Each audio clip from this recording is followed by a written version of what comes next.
What's going on, guys? Paul Ryan, your host of the Across the Cowboys podcast, here with another day of the content challenge. And the other night I was talking about Tony Pollard and how somebody had done a mock draft for the Cowboys, taking a running back with the second round pick. And I was thinking about that tonight for some reason, and something dawned on me. In that same draft, with the first and third round pick, that same person took a center and an offensive lineman. And I thought that was interesting. Reason being is we know that Tyron Smith, he's an unrestricted free agent. Charlie Biadasz is also an unrestricted free agent. Zach Martin, getting older.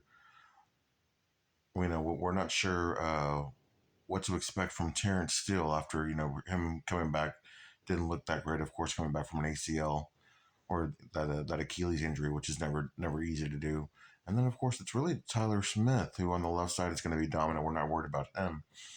But my question to you guys is, how big of a need is offensive line? With Tyler and Zach, right, and still Terrence, of course. Maybe a year after the injury, recovering from the injury, he might return to form.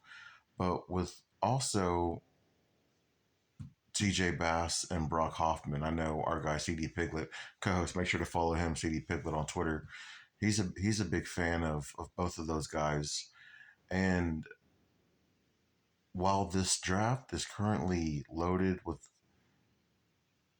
some good players on the offensive line, it's pretty deep from what I've seen so far. I haven't really got to pick the brain of a lot of draft analysts or anything, but I'm just curious. What do you think the Cowboys need to draft a offensive lineman in the first three rounds? How big of a need is the offensive line heading into 2024 in your eyes? And what do you think the Cowboys should do? Should they use premium draft capital on the offensive line, or should they, see what TJ Bass and Brock Hoffman have to offer?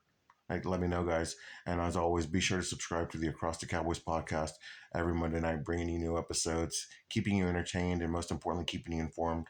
You guys have a good night.